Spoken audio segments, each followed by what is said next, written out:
Morning class. बेटा आज हम करेंगे रिवीजन बिहारी के दोहे। बिहारी के दोहे पेज नंबर 49। मैं पहले भी आपको कवि परिचय पिछली क्लास में करवा चुकी हूँ। बिहारी के दोहे में मैंने आपको बताया कि 3 भाग में इन्होंने दोहे लिखे हैं बिहारी ने। पहले हैं भक्ति के, तो भक्ति के दोहों में इन्होंने बिहारी जी ने कृष्ण के भक्ति के बारे में दोहे लिखे हैं और कृष्ण की भक्ति का वर्णन किया है। 2 दोहे हैं। उसके बाद प्रकृति में उन्होंने विभिन्न ऋतुओं का, प्रकृति का और प्रकृति के माध्यम से पशु पक्षी का आपस में क्या प्रेम होता है, कैसे, और माह का, ऋतुओं का वर्णन किया है। ये भी 2 ही दोहे हैं, प्रकृति के भी 2 ही दोहे हैं यहाँ पे। उसके बाद है नीति के दोहे। तो नीति के दोहे मतलब उपदेश देने वाले जो दोहे होते हैं वो नीति के दोहे होते हैं। तो वो लिखे इन्होंने 6 दोहे हैं। ये नीति के जो दोहे हैं तो पेज नंबर 49 और पेज नंबर 50 पे हैं। तो भक्ति के दोहे में सबसे पहले तो सोहत ओढ़े पीत पटु श्याम सलोने गात मनो नीलमणि सैल पर आतपु पर्यो प्रभात। सबसे पहले तो बेटा आप लोगों को नोटिस मिल गया है। होप आप लोगों ने चेक किया होगा ग्रुप पे जाके क्या नोटिस आया है। हाफ ईयरली एग्जाम के बारे में नोटिस है, तो आपने वो नोटिस पढ़ा है, समझा है। यदि आपको नहीं समझ में आता है तो आप किसी भी टीचर से पूछ सकते हो। आप क्लासेस, आपकी डेली रेगुलर क्लासेस चल रही हैं तो आप क्लासेस में भी पूछ सकते हो कि आपको क्या कन्फ्यूज़न है अकॉर्डिंग टू जो नोटिस आया है। तो हाफ ईयरली नोटिस में पूरा डिटेल दिया हुआ है। उसके बाद आपके मैम ने ये भी अभी डाला है ग्रुप में कि आपके 10 तारीख से आपको सिलेबस और फॉर्मेट भी मिलेंगे, रिविज़न PDF भी आपको उसमें मिलते जाएंगे। तो जो भी आपका कन्फ्यूज़न है, तैयारी आपको करनी है पूरी तरह। तो अभी ऐसा नहीं हो कि आप तैयारी नहीं कर रहे हो और आपको एंड टाइम पे समझ में नहीं आया। अभी जो आप लोगों ने क्लास में जो भी आप पूछते हो तो हम मैम से आपको कंफर्म करके भी बताते जाएंगे मैं, ठीक है। तो आप लोग ग्रुप में अभी जो भी थोड़ा सा भी छोटा सा भी कोई नोटिस आता है उसको ध्यान से पढ़ो ताकि आपको कंफ्यूजन नहीं हो और आप एग्जाम प्रॉपर दे पाओ, ठीक है। तो सोहत ओढ़े पीत पटु श्याम सलोने गात मनो नीलमणि सैल पर आतपु पर्यो प्रभात। तो यहाँ पे बिहारी जी ने लिखा है कि श्री कृष्ण भगवान सांवले हैं, ये सबको पता है, और उन्होंने पीले रंग के वस्त्र पहने हुए हैं और ऐसे दिखाई दे रहे हैं, वो सांवले हैं, भगवान हैं और पीले रंग के वस्त्र पहन के ऐसे दिखाई दे रहे हैं जैसे नीलमणि पर्वत पर सूर्य की किरण पड़ने से जो छवि या जो शोभा बढ़ जाती है, जो प्रकाश दिखाई देता है, उसी प्रकार श्री कृष्ण की छवि भी पीले वस्त्र पहनने से बहुत सुंदर और बहुत चमकीली दिखाई दे रही हैं। अधर धरत हरि के परत ओढ़ दीठी पट ज्योति हरित बांस की बांसुरी इंद्रधनुष रंग होती।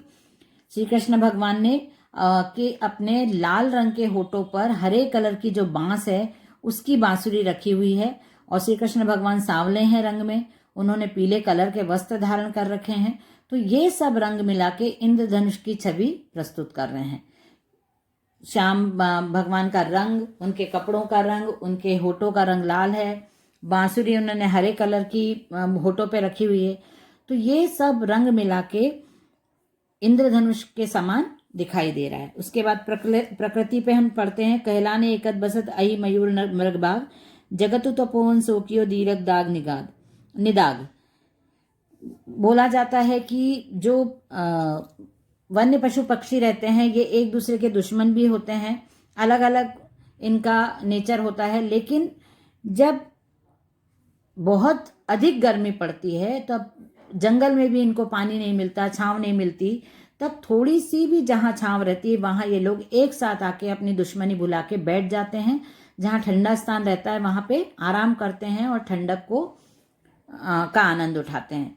तो इसलिए कभी कहते हैं कि हम मनुष्य को भी पशुओं से कुछ सीखना चाहिए, पशु पक्षियों की, जो आपस की दुश्मनी भुलाकर और एक साथ मिलजुल कर रहते हैं किसी एक परिस्थिति में। जब कठिन परिस्थिति आती है उसी प्रकार हमको भी कठिन परिस्थिति या कुछ टाइम ऐसा आता है उसमें एक साथ रहकर उसको निकालना चाहिए उस टाइम को, और आपसी दुश्मनी को भुला देना चाहिए। बैठी रही अति सघन वन पैठी सदन तन मोह देखी दोपहरी जेठ की छाहो चाहती छाह। अब यहाँ पे छांव के बारे में लिखा है कि जो छाया होती है जो हमको शीतलता प्रदान करती है, लोग जब गर्मी आती है तो थोड़ी सी जगह भी लोग बाहर जाते हैं या कहीं पे भी जानवर हो, पशु पक्षी हो, मनुष्य हो, सब क्या ढूंढते हैं? छाया ढूंढते हैं। पेड़ की छाया मिल जाए, कहीं ठंडी जगह मिल जाए, तो ऐसी जगह ढूंढते हैं। लेकिन ज्येष्ठ माह इतना कठिन होता है, इतना तपा हुआ रहता है कि उस माह की गर्मी तो छाया को भी दुखी कर देती है। छाया भी उस माह की गर्मी में घबरा के, उसकी तपन से घबरा कर कहीं जाकर छुप के बैठ जाती है। बिल्कुल छांव नहीं मिलती, तो ऐसा प्रतीत होता कि छाया भी कहीं छांव लेने के लिए वहां से गायब हो गई है और छाया भी छुप के गर्मी की तपन से बचने के लिए कहीं छुप के बैठ गई है। अब नीति के दोहे हैं यहाँ पे। चटक न छाड़ तो घटत हूँ, सज्जन नेहु गंभीर, फीक्यो परे न बरु फटे, रंग्यो चोल रंग चीर। उन्होंने बोला कि सज्जन की जो गंभीरता होती है, सज्जन पुरुष के जो आदतें होती हैं, जो उनके गुण होते हैं, वो किसी भी प्रकार से कभी भी खत्म नहीं होते हैं। चाहे वो कितने भी दुर्गुणों के साथ रह लें, कितने भी बुरी व्यक्ति के साथ रह लें, लेकिन उनके जो अच्छे संस्कार हैं, अच्छे व्यवहार हैं, वो उनके कभी भी खत्म नहीं होते। उन पे किसी भी दूसरे तरह का रंग नहीं चढ़ता है। दुसह दुराजू प्रजानु को क्यों न बड़े दुख दंदु, अधिक अंधेरी जगत कर जग करत मिली मावस रवि चंद। यहाँ पे उन्होंने बोला कि जहाँ पे जिस राज्य में दो राजा राज्य करते हैं या दो लोगों का शासन चलता है, वहां की प्रजा बहुत दुखी होती है, क्योंकि उनको दोनों ही नहीं देखते हैं, दोनों ही उनके दुखों को दूर नहीं करते हैं। दोनों का ही ये चलता रहता कि वहां जाओ, आप वहां जाओ। वो एक दूसरे को के बारे में ही, अपने अपने बारे में ही सोचते हैं, वो प्रजा के बारे में नहीं सोचते हैं। इसलिए जिस प्रकार उन्होंने उदाहरण देते हुए कवि ने कहा है कि जैसे जब अमावस्या के समय सूर्य और चंद्रमा दोनों एक साथ होते हैं, तभी वो रात बहुत लंबी और बहुत अंधेरी रात हो जाती है और बहुत अंधेरा बढ़ जाता है उस समय। उसी प्रकार दो राजाओं के होने से प्रजा का दुख बहुत बढ़ जाता है। नेक्स्ट पेज पे हम जाएंगे, पेज नंबर 50 पे, और यहाँ पे है हमारा नीति के दोहे हैं। बढ़त बढ़त संपत्ति सलील मन सरोज बड़ी जाती, घटत घटत सुनी फिर घटे बरु समूल कुमलाए। जैसे पानी में कमल खिलता है, ये सबको पता है, लेकिन पानी का स्तर बराबर होना चाहिए तभी कमल खिलता है। बहुत ज्यादा स्तर हो जाता है पानी का तो कमल डूब जाता है और गल जाता है, और बहुत कम स्तर हो जाता है तो कमल कुम्हला जाता है और सड़ जाता है, फिर वो ग्रो नहीं करता। उसी प्रकार मानव के लिए भी बोला है कि यदि हमारी संपत्ति बढ़ती जाती है तो हमारी लालसाएं, हमारी इच्छाएं भी बहुत बढ़ती जाती हैं, और जब हमारी संपत्ति घट जाती है तो हमको बहुत मुश्किल आती है और हम बहुत समस्याओं से घिर जाते हैं। हमारा रहन सहन, हमारा व्यवहार सब परिवर्तित होता है। इसलिए कवि ने यहाँ पे कहा है कि संतुलन बनाए रखना जीवन में बहुत जरूरी है। बहुत ज्यादा संपत्ति का होना भी हमको अभिमानी कर देता है, हम गलत काम करते हैं, और बहुत ज्यादा संपत्ति का कम होना भी हमको परेशानी में डालता है। नेक्स्ट है, जो चाहत चटक न घटे, मिलो न होए न चित, रज राजस न छुवाई तो नेह चीकने चित।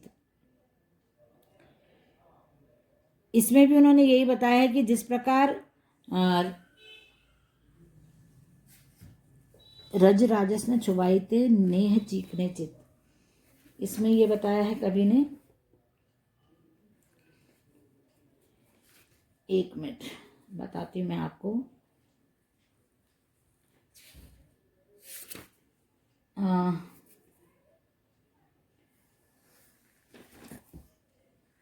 रज राजस,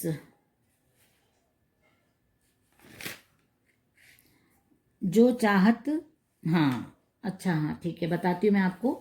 इसमें बोला कि यदि एक सच्चा व्यक्ति अपने प्रेम को निरंतर यदि बनाए रखना चाहता है तो वो, उसका जो प्रेम है वो अभिमान ना करे। यदि सबसे प्रेम बना के रखना चाहता है तो उसके मन में अभिमान नहीं आना चाहिए, तभी वो सबको समान प्रेम कर पाएगा और अपने लिए भी समान प्रेम प्राप्त कर सकता है। उसके हृदय में प्रेम पवित्र जो रहेगा वो स्थायी रूप से निवास करना चाहिए, उसमें परिवर्तन परिस्थिति के अनुसार नहीं आना चाहिए। उसके बाद है, कहे यह श्रुति स्मृत्यो यह सयाने लोग, तीन दबाव निष्कही पातक राजा रो। यदि हमारे पास बल नहीं है, हम आत्मबल की बात कर रहे हैं, यदि हमको कॉन्फिडेंस नहीं रहेगा तो हमको तीन लोग बहुत परेशान करते हैं, दबाते हैं। वो है राजा, बीमारी और हमारा पाप। यदि हम कुछ गलत काम करते हैं और हमें आत्मबल नहीं है तो हम हमेशा डरे हुए रहते हैं कि हमसे पाप हो गया है, हमसे गलत काम हो गया है, हमारा क्या होगा, भगवान हमको दंड देंगे। और यदि आत्मबल नहीं है तो हमारा जो राजा होता है या जो बॉस होता है हमारा, वो हमको हमेशा दबाने की कोशिश करता है, क्योंकि हमारे पास शक्ति नहीं है उसका विरोध करने की। और एक बीमारी, बीमारी भी हमको हमेशा डराती है, इसलिए कोई भी बीमारी हो तो आपके अपने सेल्फ कॉन्फिडेंस को बनाए रखोगे तो आप उस बीमारी से जीत सकते हो। नेक्स्ट है, कहे यह श्रुति स्मृत्यो यह हाँ ये तो पढ़ दिया मैंने। उसके बाद है, स्वारथ सुकृत न श्रमु व्रता देखी विहंग विचारी, बाज पराए पानी परी तू पच्छिन्न मारी। इसमें ये बताया है कि जो राजा जयसिंह थे उन्होंने शिवाजी महाराज जब युद्ध में से चले गए थे अपनी जान बचाने के लिए, उनको ही बोला गया था कि आप यहाँ से चले जाओ, औरंगजेब की सत्ता उनको स्वीकार नहीं थी, तो राजा जयसिंह ने उनको अपने यहाँ आश्रय दिया था। लेकिन औरंगजेब के कहने पे उन पे वार भी किया था शिवाजी महाराज पे, तो इसलिए कवि ने यहाँ पे उनको समझाया कि आपको ये काम नहीं करना चाहिए था। जो भी दुश्मनी थी, राजा शिवाजी महाराज और औरंगजेब अपने दुश्मन को स्वयं ही हमला करते, मारते, हराते, युद्ध करते, लेकिन आपने उनके कहने में आके अपने ही सजातीय, मतलब वो भी हिंदू हैं शिवाजी महाराज भी और आप भी हिंदू हो, तो किसी दूसरे के बोलने के कारण आपने अपने ही सजातीय बंधु के ऊपर आक्रमण करके बहुत गलत काम किया है। तो आपको किसी और के कहने में आके नहीं काम करना चाहिए, अपने विवेक से आपको काम लेना चाहिए। ये कंप्लीट मैंने एक्सप्लेन फिर से कर दिया है। जो लोग नई क्लास अटेंड कर पाए थे उनके लिए रिवीजन भी हो गया है। लघु उत्तरीय, दीर्घ उत्तरीय, भाव पल्लवन मैंने आपको इसमें करा दिए हैं। तो ये पार्ट हमारा यहाँ पे कंप्लीट होता है। ओके बेटा, चलिए बाय।